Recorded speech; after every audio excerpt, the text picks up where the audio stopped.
महादेव ऐसे देवता जिसको एक बार पकड़ लिए उससे मरने के बाद भी नहीं छोड़ते।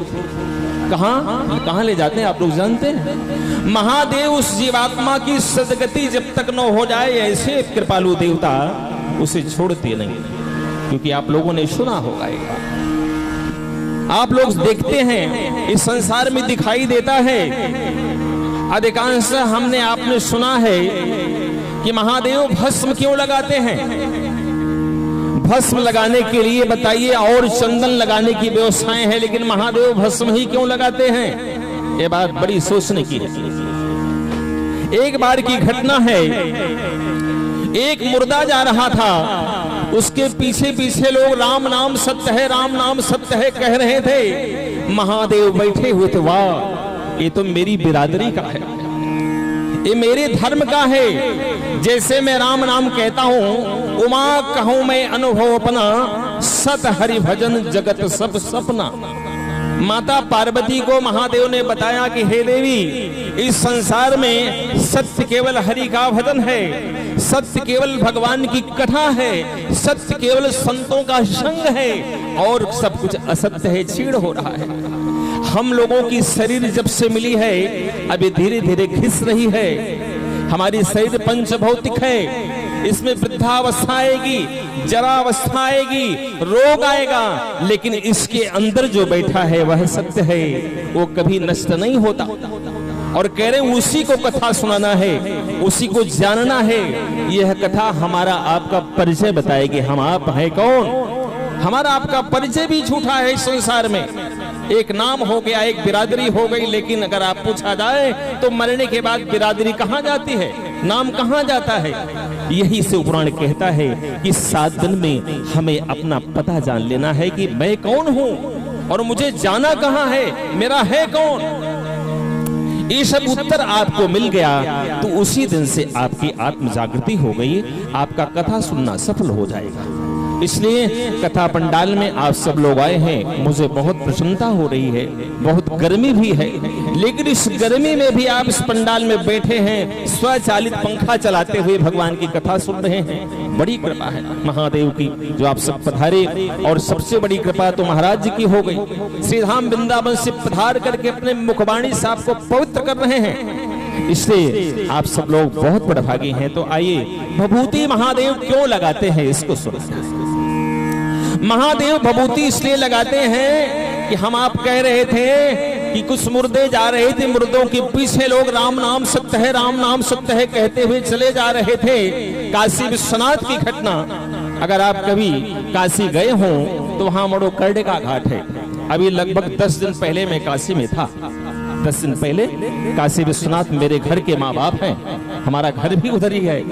इसलिए जब भी जाते हैं, और एक चीज हम आपको बताना चाहते हैं, 12 ज्योतिर्लिंग है, लेकिन 12 ज्योतिर्लिंग में काशी की अनुपम महिमा है। अब पूछिए क्यों? काशी की अनुपम महिमा इसलिए है कि देवाधिदेव महादेव विवाह करके अपने ससुराल में रह रहे थे। माता पार्वती को ये बात बार बार खटक रही थी कि बताइए, हमारे पिता घर हम भी पड़े हैं, हमारे पतिदेव भी पड़े हैं, अपना घर हो तो अच्छा है।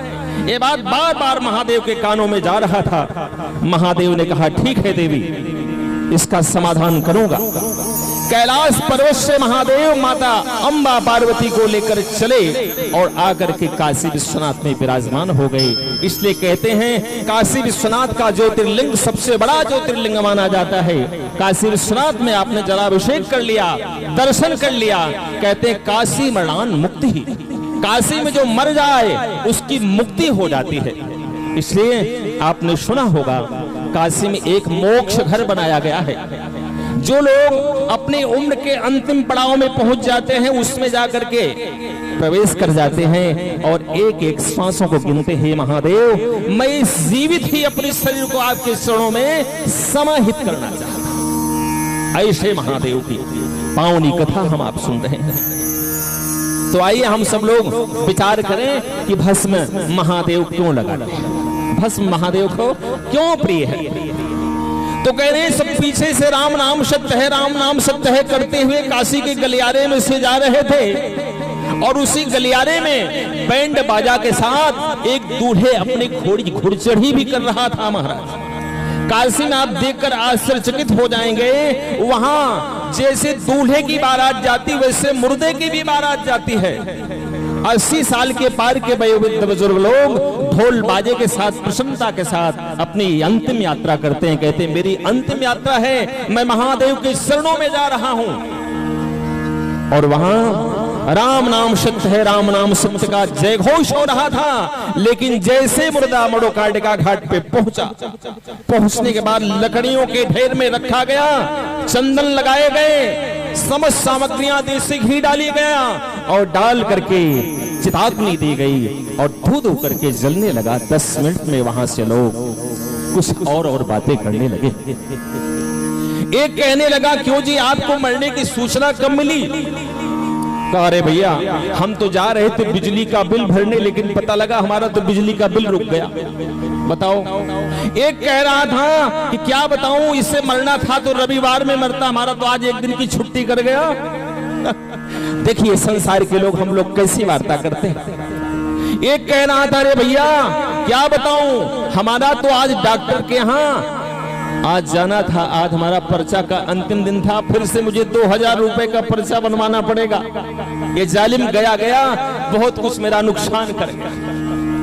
अब बताइए महाराज, शमशान भूमि सत्य है। शमशान भूमि में ऐसा वैराग्य रहता, वहां जाने के बाद सबकी आंखें खुल जाती, भैया संसार में कोई किसी का नहीं है, केवल है तो अपना आत्मी तत्व है जो हमारे अंदर है।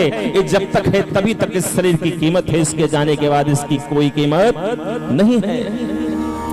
ऐसे महादेव दौड़े और देखा कि भैया कहां है जो पीछे से इतने हजार लोग राम राम राम राम कह रहे थे, दिखाई नहीं दे रहे हैं। और देखा तो सब लोग 1 2 3 हो गए थे। कहा भैया जिसको लेके आ रहे थे शायद वो महात्मा था बेचारा, उसी के पीछे तो राम नाम चल रहा था, उसी को देखो गले लगा लूं। लेकिन महात्मा भी वो जो मुर्दा के रूप में गया था बेचारा, वो जल करके राख बन गया।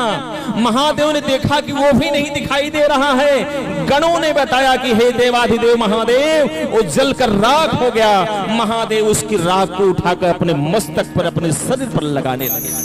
अब आप विचार कीजिएगा, ऐसा देवता महादेव जिसकी शरण में जाने के बाद, आपके मरने के बाद भी आपको छोड़ता नहीं, तब तक नहीं छोड़ता जब तक अपने घर आपको बिठा नहीं देता। इसलिए ऐसी पावनी कथा हम सब लोग सुन रहे हैं, परम सौभाग्य है। इतना